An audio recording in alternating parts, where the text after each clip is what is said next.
अगर आप एक बिगनर हो या फिर आप स्टॉक मार्केट में इंटरेस्ट रखते हो या फिर इन्वेस्ट करते हो, तो आपने देखा होगा कि previous day Nifty fifty 2% gap down open हुई थी।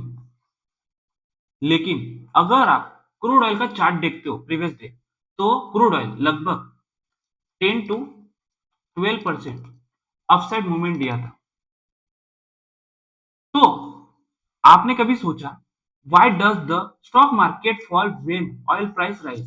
जब ऑयल की प्राइस इंक्रीज हो रही थी तो स्टॉक मार्केट क्यों गिर रहा है? उसके पीछे के सारे सवालों का जवाब ढूंढने की कोशिश की आपने? या फिर जब क्रूड ऑयल का प्राइस इंक्रीज हो रहा था तो हमारा पोर्टफोलियो क्यों गिर रहा था? ये कभी आपने सोचने की कोशिश की?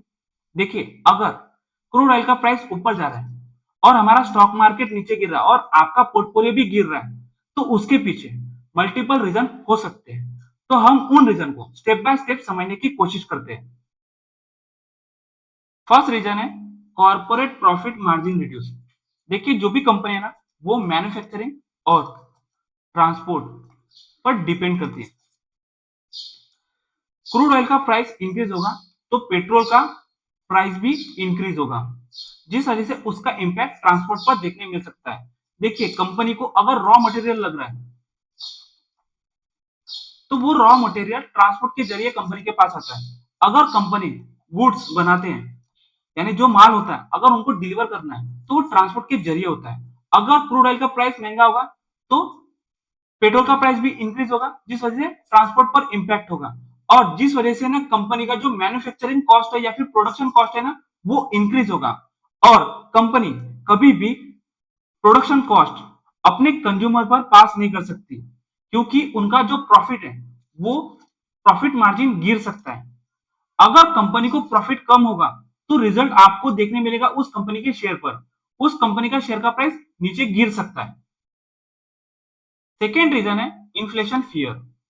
अगर मार्केट में इन्फ्लेशन फियर आएगा तो मार्केट में सेलिंग प्रेशर देखने मिलती है, क्योंकि ये देखिए, जो हमारा स्टॉक मार्केट है ना, वो फ्यूचर एक्सपेक्टेशन पर ट्रेड होता है। अगर क्रूड ऑयल का प्राइस इंक्रीज होगा तो इन्वेस्टर को लगता है कि इन्फ्लेशन आ रहा है या इन्फ्लेशन बढ़ रहा है। अगर किसी भी देश का हाई इन्फ्लेशन है तो मार्केट में नेगेटिव सेंटीमेंट क्रिएट होता है, जिस वजह से स्टॉक मार्केट में सेलिंग प्रेशर बनता है। High inflation negative for equities. ये जो बड़े इन्वेस्टर होते हैं ना, जैसे कि एफ आई, डी आई या फिर म्यूचुअल फंड, ये है ना, मल्टीपल कंपनीज में प्रॉफिट बुकिंग करते हैं। प्रॉफिट बुकिंग करना मतलब सेलिंग करना। जब स्टॉक का प्राइस कंटिन्यूसली नीचे गिरते हैं तो रिटेल इन्वेस्टर पे ना पैनिक होकर सेलिंग करते हैं, जिस वजह से वो स्टॉक का प्राइस और नीचे गिरता है। थर्ड रीजन है इंटरेस्ट रेट फियर।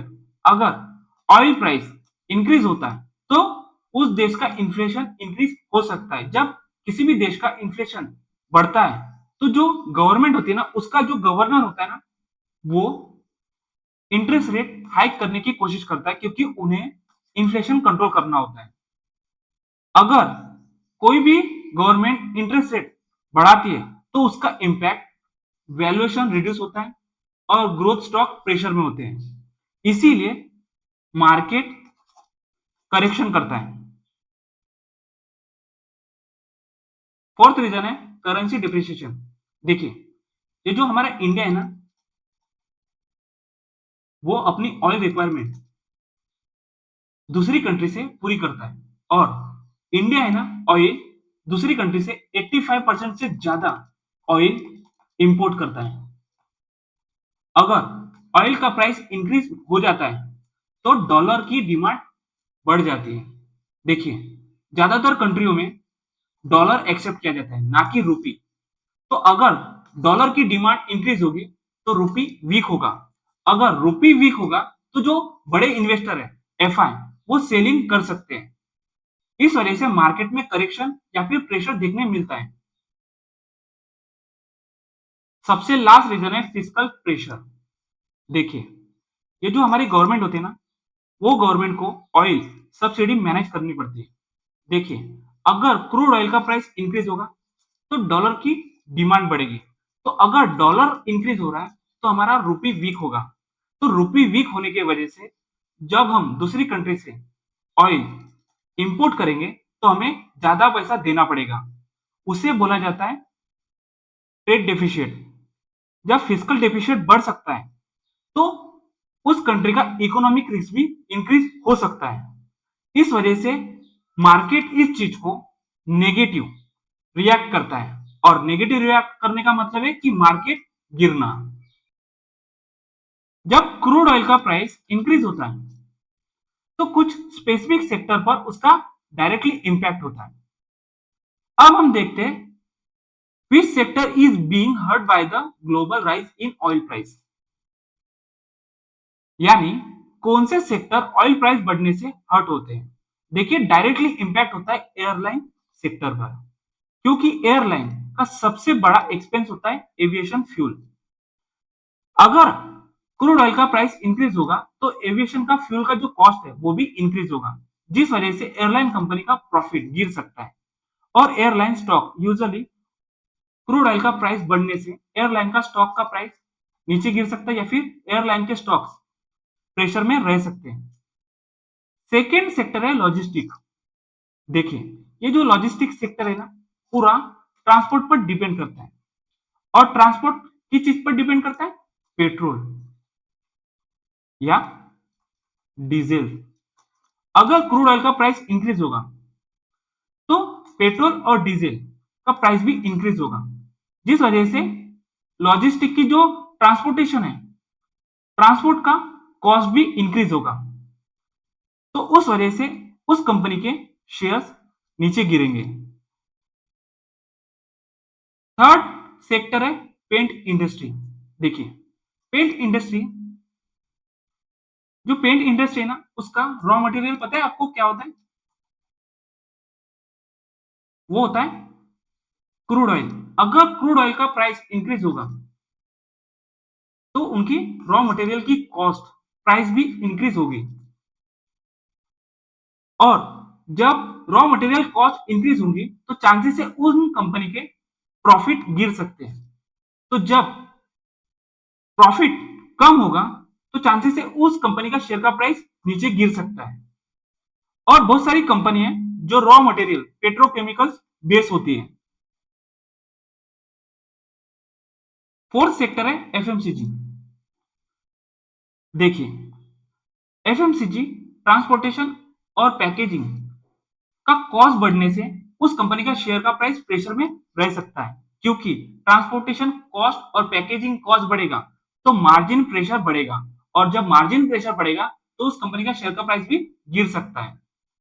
और ये जो केमिकल्स होते हैं ना, आपको पता होगा जब आप केमिकल इंडस्ट्री को एनालाइज करोगे ना, तो केमिकल का रॉ मटेरियल भी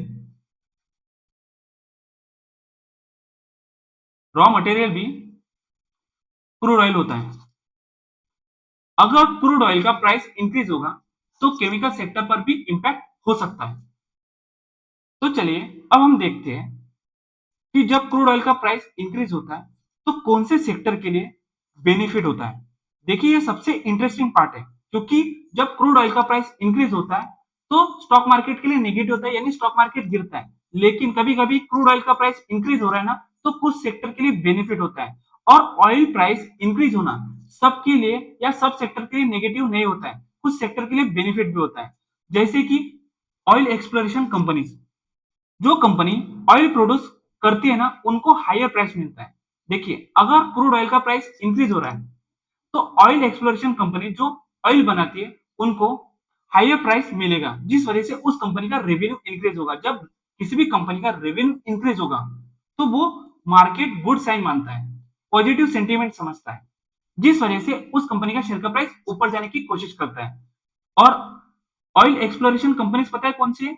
ओएनजीसी, ऑयल और रिलायंस इंडस्ट्री। सेकेंड सेक्टर की कंपनी है ऑयल ड्रिलिंग सर्विसेज कंपनी। देखिए, एक्सप्लोरेशन एक्टिविटी बढ़ने पर ऑयल ड्रिलिंग सर्विसेज कंपनी की डिमांड बढ़ती है।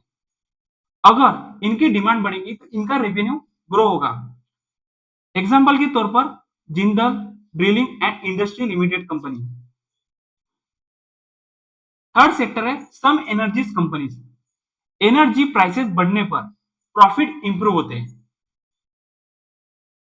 देखिए, जब क्रूड ऑयल का प्राइस इंक्रीज होता है तो स्टॉक मार्केट नीचे गिरता है, लेकिन क्या आपने स्टॉक मार्केट गिरने के पीछे की जो इन्वेस्टर की साइकोलॉजी थी, वो साइकोलॉजी को समझने की कोशिश की आपने? देखिए, जो हमारा मार्केट है यानी निफ्टी फिफ्टी, वो सिर्फ नंबर बेस्ड नहीं चलता है, बल्कि साइकोलॉजी भी इंपॉर्टेंट होती है।